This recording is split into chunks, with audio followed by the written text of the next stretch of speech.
again, everybody. My name is Mike Fardy. I'm with the Nickel Independent Film Festival. We are celebrating our 25th year this year, and in honor of that, we are talking to filmmakers of Nickel's past, present, and hopefully future. And today I'm joined by, I don't actually know what a group of filmmakers is called, maybe also a business like Ferrets, but a business of filmmakers. Talking to Cool Pond Productions, Cullam Bruce-Lockhart, Annalise Smith, and Jessome. Thank you for coming and chatting with us today. Pleasure to be here. So you have a film in this year, Any Mummers Loud In, which is playing 9 o'clock on Thursday, June 19th. I'm sort of talking to all of you. What is it like, sort of, you've worked together on many projects. This is not your first film that you've done together. Can you talk about how you sort of found this film partnership and what it was that kind of brought you together? Go for it. So this started in the height of the pandemic. I often work as a musician. I'm between sound check and a gig right now, hence I'm out in my car. But when everything shut down for COVID, I had literally 0 gigs on the horizon and nothing to do for the year, and was sort of without much in the way of artistic output. And I was literally hanging out with Sean and Annalise one night, and we were watching some musicals, and I was like, I want to write another musical. I'd done that back in high school, but I wanted to do another one. I'd said for years I'll do that someday, but then all of a sudden I had a lot of free time, and I started working on a musical, and then it kind of worked out. And then next thing I knew, we were actually filming it. Sean was behind the camera for a lot of it, for all the complicated stuff with the music videos. Annalise was on screen as one of the main characters, and we learned a lot about filmmaking from that. And at which point we sort of said, hey, maybe the three of us want to keep doing stuff, because we learned so much. We silly to not use all that these new skills, and so we got into continuing on with both film and theatrical productions to sort of keep the party going. That's great. I love to hear when people are pursuing the arts in another form and then they sort of meld it into film. For Sean and Annalise, had you done film work before starting with these projects, or were you mostly in the theater spaces or a different artistic space? Annalise, I'll let you go ahead. No film whatsoever. Lots of stage work. Also a musician, more on the classical and academic side than Cullam, but lots of musicals, both in St. John's and then in other places. But film was definitely a new direction. Yeah, and for me, I was coming at this from the photography world. Shot lots of live events, live shows, little bits of video here and there, clipped together as just clip shows of a band's night out kind of thing. But yeah, the whole new ball game, getting into actually produced content and that sort of thing. So when you're working together as a group, do you tend to trade off different roles? Do you have people who sort of fall into the same role? Like Sean, are you always behind the camera doing that type of work? So yeah, the hats I find myself wearing is often it's in the script kind of punch up stage, pointing the camera at the right thing. And often, if these two are often in front of the camera, so I end up taking on a bit of a directorial role sometimes, as a, let's take that take again kind of thing. I wouldn't say, I'm very rarely the primary writer or an actor in any capacity. But you've done bit parts, you've done small acting. Some, but very, very little, right? So, Annalise, what do you find your role is most times? I mean, I would say collectively no one has super, super defined roles because, well, we have so many lovely friends, as this film exemplifies, who help us out on a regular basis. It is really just the three of us, and taking a film takes more than 3 people generally, so we're all doing a lot of stuff. So even in this film, this was we've done so many of the nickel challenges. That's where a lot of our, short films have come from after Daystreamer. You can watch the whole thing on YouTube. And this was just us wanting to put together a film. And so it's like, let's sit down together and brainstorm. And so we do a lot of collaborative writing, even if one of us is sometimes more the main writer. There's a lot of workshopping together. This one was interesting because I found myself, because it was a bit more ambitious than some things we've done. We had a bit more time, very much just in front of the camera after the writing had ended and not doing any of the directing stuff. Whereas some other times, it's definitely been like, this is the shot we're going for, and having a bit more planning there. So very much like, I would say of the three of us, I'm the one in front of the camera the most, because when you only have 48 hours, someone has to be in front of the camera. But it is still a very collaborative process in a lot of ways. Yeah, there's very rarely a film we make where we could say that person was the director. A lot of collaborative writing and certainly a lot of collaborative direction. And like one person might sort of be kind of directing a shot because they have the least to do in the shot. They can kind of stand aside and watch. But like, it's been very much a collaborative process for most of our work, most of our creation. It's such a nice thing when you're working with a small crew like that, to be able to trust each other, to say like, oh, we have a vision that we all sort of share, and so we can trust each other to go behind the camera or in front of it. It's a very cool thing to see. So moving from the challenges into this more planned shoot, did you find that any of that process changed, or did you? It took way longer. Yeah.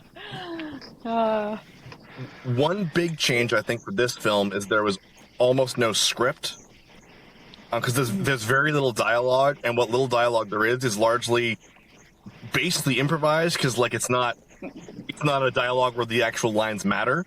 Like all the party shots were just like, all right, guys, we just kept on suggesting things for people to do, but there was no script for people to follow. It was like, let's see some of this. Let's see. Hey, you guys, start joking around. We'll start shooting. And so this script was very much a shooting script rather than an actual like dialogue script. Which is why this was our first, like our biggest technical thing we did here was actually like draw storyboards from tip to tail before we even got going. And it's as an art, like I'm not a visual artist usually, so it was kind of a like, is this the thing we want to see, this little square, right? How do I set that square up with the camera, right? Yeah, that was very different from, here's a script with carefully written dialogue, it should be obvious what to shoot, being like, oh, okay, mostly it's just storyboards, like there's a story here but it's not spoken. Yeah, it was in that sense a really, I think, good learning experience for us. With the short challenges, it's sort of, this is just what we have to shoot, we got the shot, move on, and hopefully we have what we want in editing. And in this one, we started like calling Sean cinematographer a bit more, because there was a lot of assessing as we were going about, is this actually the shot we wanted? Does this convey the mood we wanted to get? So there were some really fun nights when we had all the people over for the big party scene at the beginning of the film, and just like, okay, Sean, tell us what the visual is next. And like referring to the storyboard we had done before, but really trying to figure out how do we capture a shot versus just say the words and tell the story. So a lot of visual storytelling here. That one was also a really interesting experience, because most of the work we've done previously with editing, we basically know what we want, and a lot of the edit is trying to just sharpen the timing, pick the best takes, get the whole thing to flow nicely. Whereas this edit for the party scene was, we were going in like, cool, we're going to shoot a bunch of stuff. We've got a bunch of ideas. We've got a bunch of things that we think will look good. We've got a bunch of things that we think could work. But then the actual flow of the scene had to be basically discovered in the edit, to try and get like, what is the actual pacing of this scene? What are the things that we're going to show? What's going to flow together? It was like, we're just not going to know what it's going to look like enough until we have it in front of us. So we assume it'll work out when we edit it, and it did. It was a great experience when we edited it. I mean, the storyboard, I would say, was actually pretty close to the final version. Yeah, yeah. We ended up basically using pretty much those shots, but we just weren't quite sure what it would look like coming together. So I was like, oh no, it worked well. Well, that's a joy. That's to have it come out the way that you were picturing on your. I feel like shoots that have a very detailed script don't always get that privilege. So that's exciting to hear. So tell me a little bit about the film. Where did the sort of nugget of the idea come from? We wanted to do something for Christmas. Was sort of the very basic starting place of like, can we do a film that is topical and something we can have some fun with? And we decided, frankly, to take it in a slight, horror direction because the film we had done for the 48-hour film challenge had done so well that we were sort of inspired, like, to try and find some sort of like Christmas / a little bit horror avenue. That's great. How did you find? So did you? Was the horror discovery something that happened partway through the sort of writing process or planning process, or did you know pretty early that you were going to sort of mash the Christmas time and horror aspects together? That was an initial plan. We wanted to come up with this sort of kind of a creepy Christmas story. It wasn't mummers at first. At first, it was sort of like creepy Christmas presents idea. But then we landed on the mummers. Yeah, we went through a few iterations of what a within our budget Christmas horror story could look like. We had some very ambitious ideas that included like parts of the house being torn apart and fake blood and all sorts of things because they're like shattering Christmas ornaments and people cutting their feet, and it's just like, this is a little ambitious for what we want to do with absolutely no budget whatsoever. So when you're working with a horror movie, what do you have any strategies, or were there things that you learned like from your horror challenge days that you sort of brought into this to help bring up tension? I think you do a great job of like playing with tension. Can you describe that process a little bit?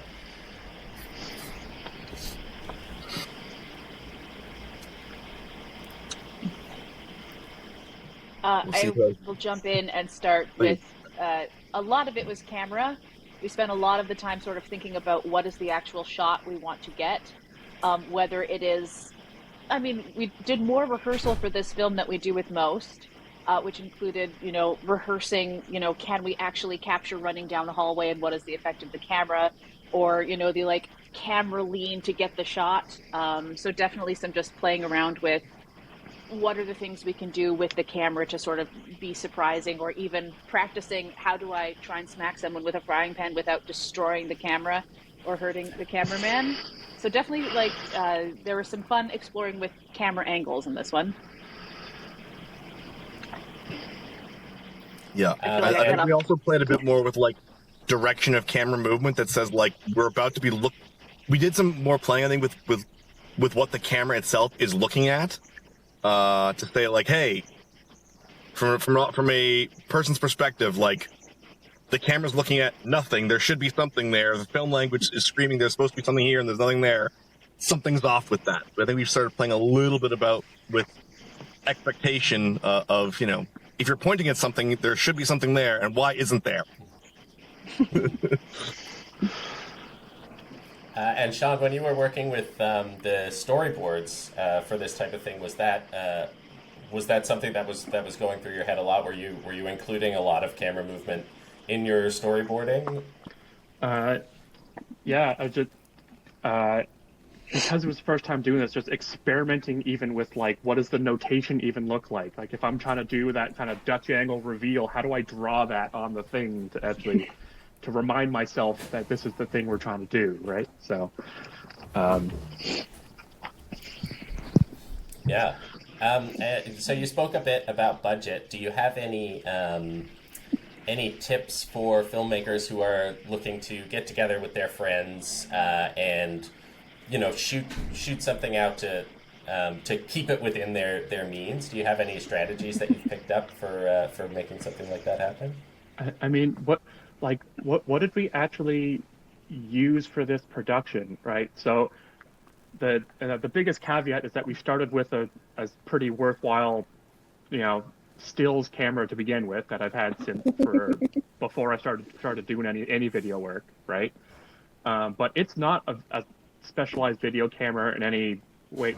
It just happens to be able to do video, right? And I think the most lights for any one scene was like one light, two lights. Like we didn't have any massive setups anywhere, right? So I think a fair comment for how we've dealt with budget for a lot of our stuff is we've frequently written our stories and started with what we had available to us.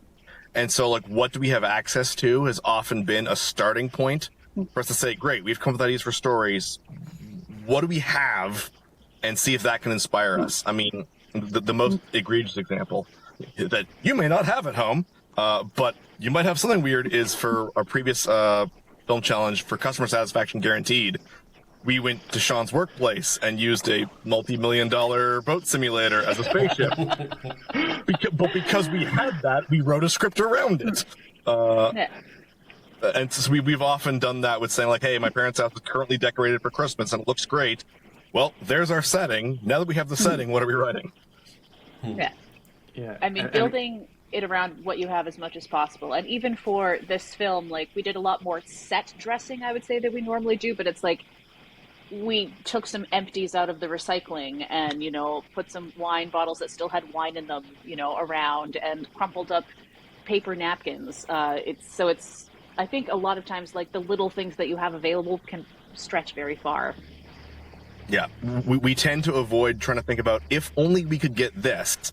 Like, all right, well, that don't think about that. That's not an option. What do we have? Let's make something let's find stories that we can tell with this. Yeah, and that's what we're about to do with the sci-fi challenge coming up. It's like, okay, what room can we just set up once and then amortize that setup cost over the course of the week, right? So we have no idea what the film is going to be about, but we do know where we're filming it.